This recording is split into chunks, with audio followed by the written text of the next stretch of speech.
Welcome all. Thank you, Father, for the day. And thank you, audience, for being here. This is a very personal and important episode this evening or this morning, whenever you're listening to this. My ADHD incredible coach, Ezra DeWolf, is joining us. And, Ezra he's an entrepreneur with ADHD, and he founded the ADHD Tools Company. And I'll tell you, helps hundreds of entrepreneurs, helps us take this ADHD concept, this situation, this whatever it is, and really help us turn it into a superpower.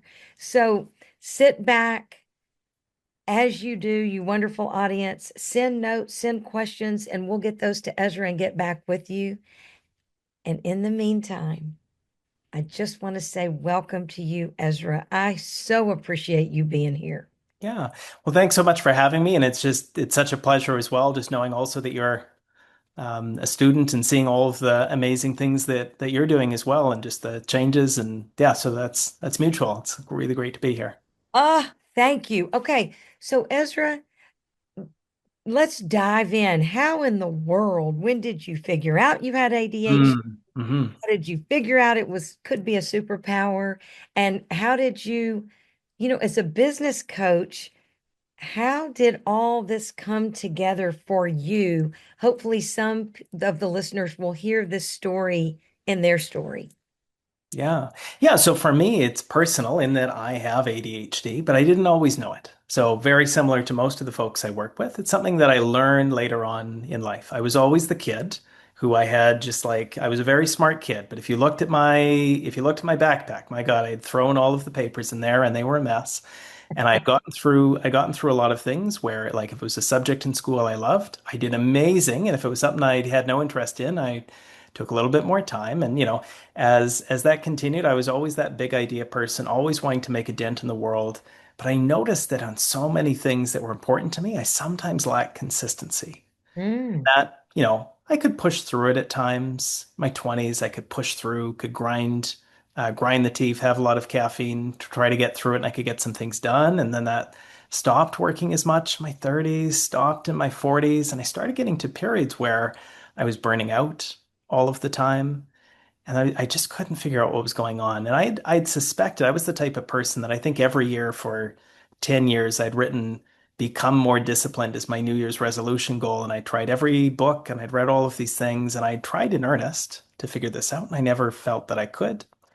And it wasn't until later in life when I learned that actually what was going on is actually just I was one of these people, I had one of these ADHD brains, which, like you say, and what you've discovered can be an amazing gift, but similar to any sort of superhero journey where the superhero has to learn how to use their superpower, it may not currently feel like that to you if you haven't been able to figure that out. So it's just we might have this amazing brain. We just have to learn how to use it. And that's kind of become more and more of my mission now, which is working with late identified diagnosed adults so that they can really contribute the gifts that they have to the world once they figure this piece out that's been eluding them most of their life.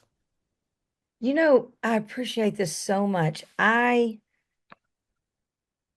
felt like when I would hear little things growing up, and I didn't hear things till much later. I'm older than you are, and no one talked about this.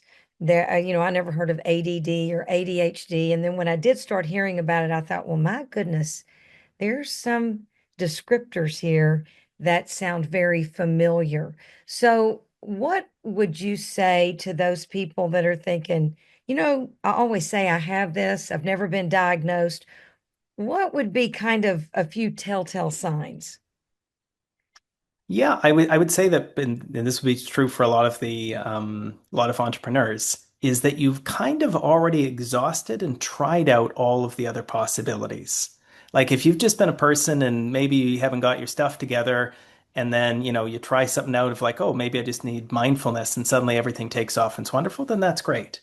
But I suspect if you're one of our type of folks, that wasn't your experience. You tried that and that didn't work. And then you tried to eat that frog and it didn't work. And you tried the Tony Robbins thing. You tried it with every bone and fiber in your body and you really meant it and it didn't work. And you tried all of these things. And if all, so what you might find, how we might find if we're one of these people, is if we're that person who has like brilliance that you can sort of, there's some things that you can get into, and in a couple days, you do what people do in months. You have those flashes of brilliance, and you're also that type of person that, my God, you've been staring at the piece of paper that needs to be filed for the last 10 months as well. And how are you that person at the same time? And you've already exhausted all of those other things. You've tried every productivity thing, you've tried those other things out. Then what that probably indicates is that what you have is not, it's not an issue of mindset. It's not an issue of just you've never thought about writing down a planner. You've already been through 50 of those. That's Oh, probably, if you've heard me say that, you probably didn't get through 50 planners without one succeeding unless there are other things that we might need to look into as a root cause. That's a pretty common journey, I would oh, say. the dollars I could have saved on the planners. Sure. Oh my goodness, I'll get this planner, or I'm going to get organized today. Right. You have taught all of us so well that it's not about a more involved filing system, Hmm. really Hmm. about simplicity and, you know, task avoidance. How do you get over that? I cannot share with you enough, audience, the tools that Ezra shares. And it's interesting, even for me, the mind shift from efficiency to effectiveness. You know, Mm. the Mm. difference there. For me, it was all about, okay, I'm going to be efficient. I'm going to do these things. But I didn't think about effectiveness the way that I do now, since you, Ezra. Can you talk to people a little about that? Yeah, so if we are one of these ADHD types, if we are this hyper creative person with big ideas, it may be true that our competitive advantage is not actually going to come from out hustling folks. And in fact, one of the ways that our avoidance can trick us in a very sneaky way is we get deep into effectiveness and into efficiency. So efficiency looks like I'm gonna turn everything around. I'm gonna get so organized. I'm gonna make a to-do list, and it's gonna have 80 things on it, and there's gonna be like 12 different types of folders. And oh my God, I've never been so organized. And we're just like knocking off lists and doing everything, and it works for about 2 weeks, and then it stops. And we look at it and we go, oh, we didn't actually get a lot done. And we look at it and go, oh my God, I'm in that same spot that I've been in the past. And so what it might look like is like a lot of what I teach when it comes to ADHD, a lot of it is the skills. How do we get out of task paralysis? That's real. That's important. How do we get out of burnout? That's real. But a lot of it is actually just learning how to use our brain in a slightly different way. You're the same person that you were before. You have the same intelligence that you had before, but you've just learned how to put some guardrails on the thinking processes. I'm assuming so that that helps you actually get if productivity is doing more and more and more, then effectiveness might be doing the same amount or less, but achieving more, and that's likely going to be where we're going to succeed. That's likely going to be our competitive advantage if we're a business Ah, owner, PhD. achieving more. It's again, audience, this is magic here that he's sharing. You know, and I skipped a question that I believe the audience needs to hear from you as the expert. ADHD is not the lack of focus. Mm-hmm. Explain that. So many think it's like, oh, they can't focus, they're wiggle worms. And Right. I'm really not a wiggle worm. I am expressive, but I'm Hmm. not a wiggle worm. Yeah, yeah. So I'll explain. I often say that ADHD is not actually a deficit of attention. It is not a deficit of focus. And I think that where this comes from, what it might be, if anything, it is a surplus of attention. You might have noticed that if you're one of these types, you've actually had periods in your life where you can get into deep, deep, deep levels of focus. Sometimes it's on something that's helpful. Sometimes it's something that's not helpful. But what you're not lacking is focus. The actual question that we might have is about being able to control that focus. How intentional can we be about that focus? Can we turn it on? Can we turn it off? Can we pick what that focus goes to? And so one of the places that a lot of folks get stuck is a lot of the information that's been written about ADD, ADHD. It's largely been written by people who don't actually have it, who haven't gone through it, haven't experienced it. So you see things like this all the time, where there's sort of fundamental misses of sort of understanding what we're doing. And so sometimes what happens with some folks, and I'm not encouraging or discouraging anyone to take medication, but as an example, some people might take a medication that makes them very deeply focused, but then they get focused on the wrong thing because what they were struggling with was never actually a lack of focus. It was actually that question of control. And if we can get the control, that's where we start to get into that then to superpower and truly like that. It's sometimes that's it does describe why it's important to actually get together with responsible adults who've figured this out before, entrepreneurial types, as we start to realize actually, we're a little less broken than we thought we were. And maybe we start to see that other people start to have successes and we start to go, well, I'm kind of like them. I bet if I do what they do, I can have those same results. And then if we can keep that up, then there's a whole other window in front of us when we learn that we're not broken. We just have to figure out a couple things. I love this. And the other thing that you have been so great to share with those of us fortunate enough to study with you is this also will help in our relationships. For Mm, example, when you're focusing and there's this interruption, mm-hmm. all of a sudden there's this, I hate to say it, it's not like you're irritated. It's like this focus gets broken. And Sure. it's because from past experiences, it's Mm, going to be mhm. hard to get back there. Right, right, So right. we've learned how to control it. So we're able to share with significant others or people Mm, we work mhm. with. Or Yeah, is that correct? Because that's kind of a common. yeah. Yeah, the sort of the secret of the program that although it is a business program and it's focused on business results, and I do want to make sure that you can do better financially as a result of this, that what most people actually report after they go through the program is that the biggest changes in their life that come from being able to understand themselves, being able to explain to others what's going on, because so much of what might have created those challenges in our relationships is we might have lacked the vocabulary to describe our own experience. Others might have not invented, invented is a strong word. In the absence of an explanation, others might have come to conclusions about our behavior. Why does this person seem so bothered every time I interrupt them? Maybe they don't like hanging out with me. Why does this person say that they're going to do something and they don't follow through? Maybe there's somebody who doesn't keep their promises. But if we have different vocabulary of understanding it, if we have a different understanding and know actually what to do about it, yeah, I would say that the actual benefit, the thing that actually kind of really gets me juiced up, is actually hearing about how it makes differences to people's, their relationship with their kids, their significant others, all of those things in life. Yeah, I know like the money might be nice, but I know most you didn't join to because you secretly were thinking this was going to get you a Lamborghini. It's because, you had some things you had to figure out in life and, you're going to put the work in, figure them out. And um, yeah. Yeah, and I'll tell you another piece and I love this because audience, just so you know, you have this wonderful group setting, and Ezra makes himself available to have one-on-ones, to have conversations about something very specific that you're trying to figure out. And I have heard so often and experienced it myself in business, rejection sensitivity, and this Mm, is very common for yeah. those with ADHD. Yeah. Yeah. And for some people, it's the main thing holding them back. Yeah. And what is this rejection sensitivity? I mean, Sure. Uh, why is that such a touch point?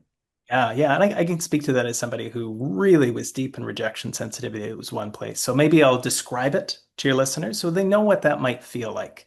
So not everyone with ADHD experiences rejection sensitivity. So sometimes when they hear that, somebody hears that, they think, well, I don't think anyone likes being rejected. That's true. That's not quite what we're talking about.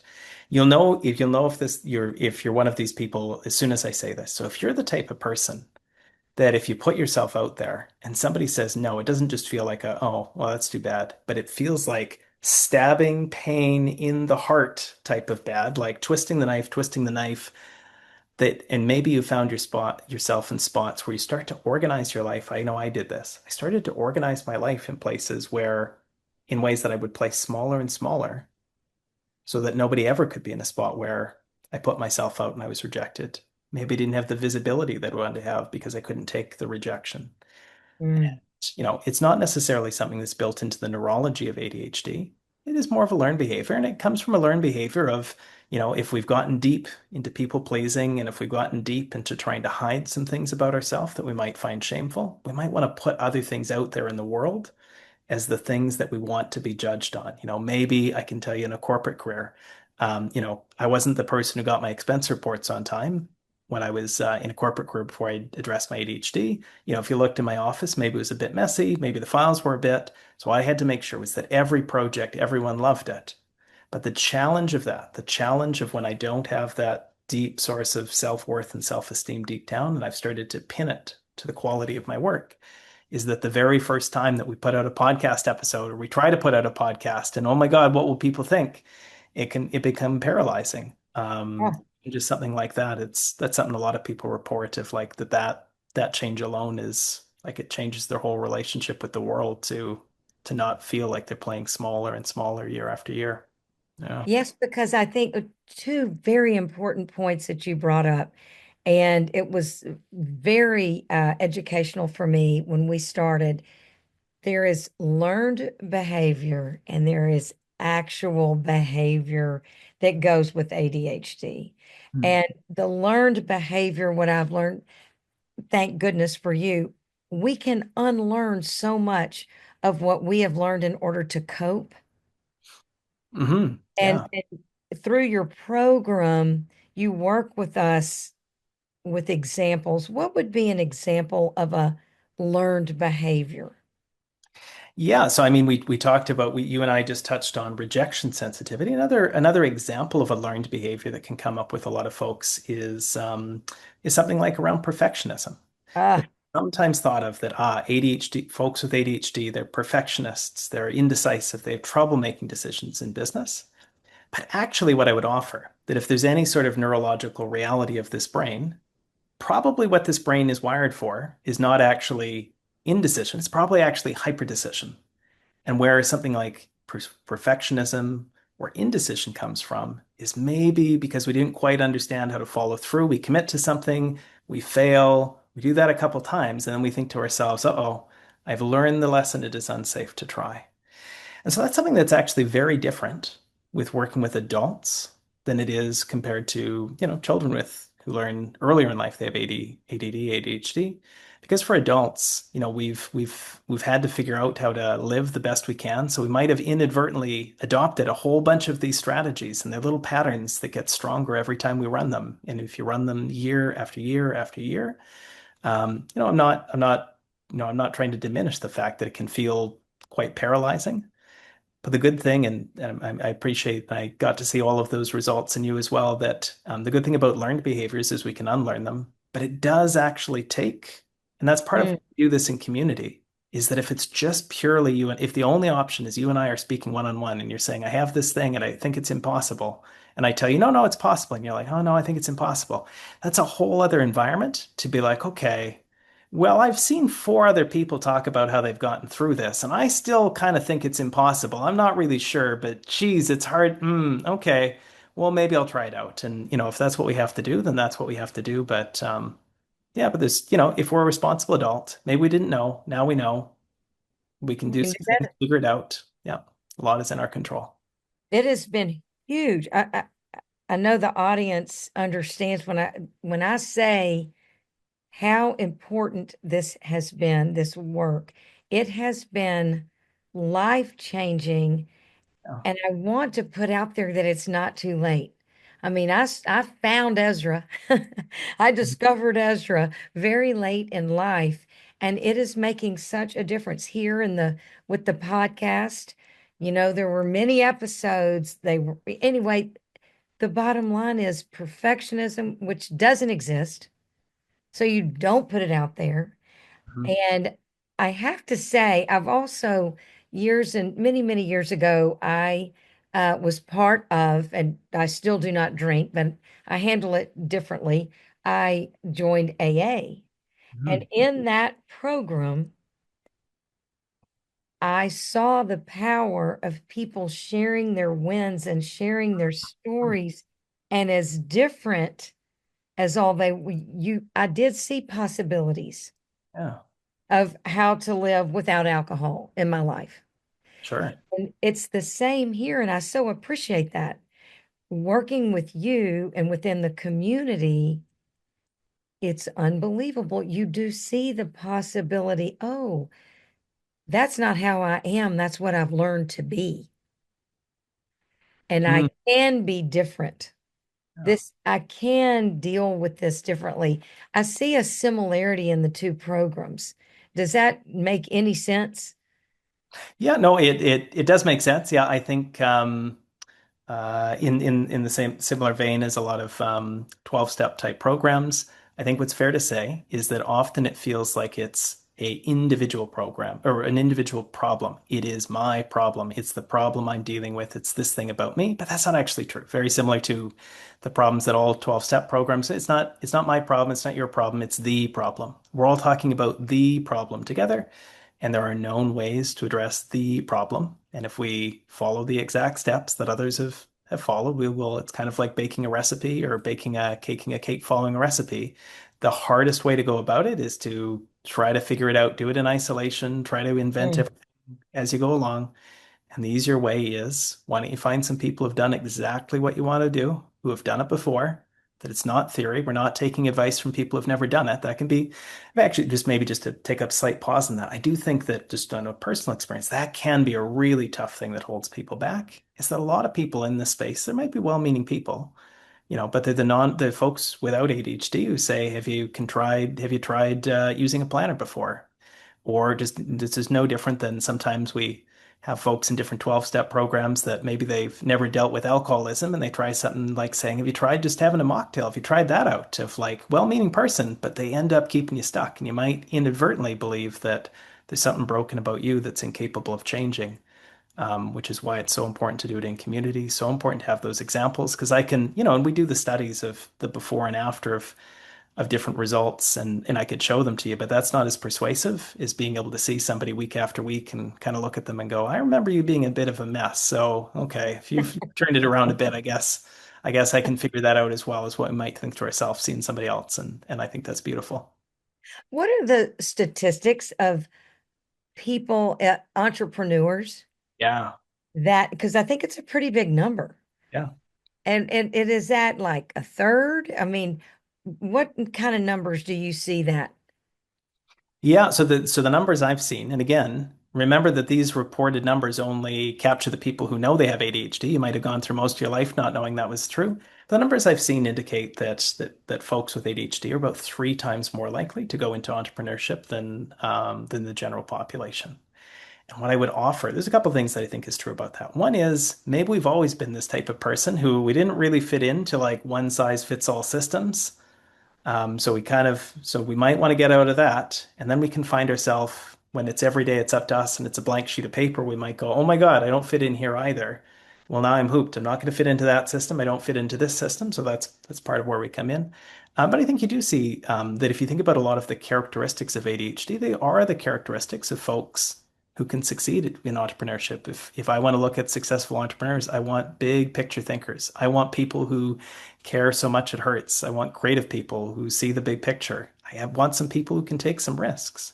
And if you think about all of those things I've said, those are some pretty classic traits Yeah. that we might associate with ADHD. And if you can combine that with consistency, with execution, with getting out of the rejection sensitivity, with getting out of the demand avoidance, if we can figure that piece out, then that's when we really get to you know, take advantage of those talents inside of us that we've always known that are there, but maybe have been hiding them away because we've never been able to fully bring them out.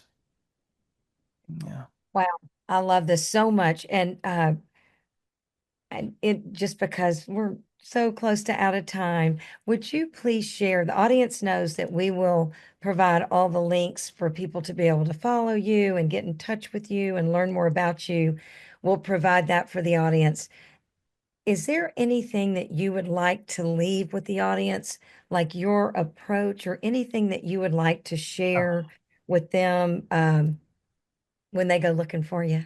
Yeah. Yeah. So the big thing that I would share is that, there's a particular narrative we might have been told about ADHD that might not be true because it was largely written from folks who they aren't that type, they don't have that type of brain type.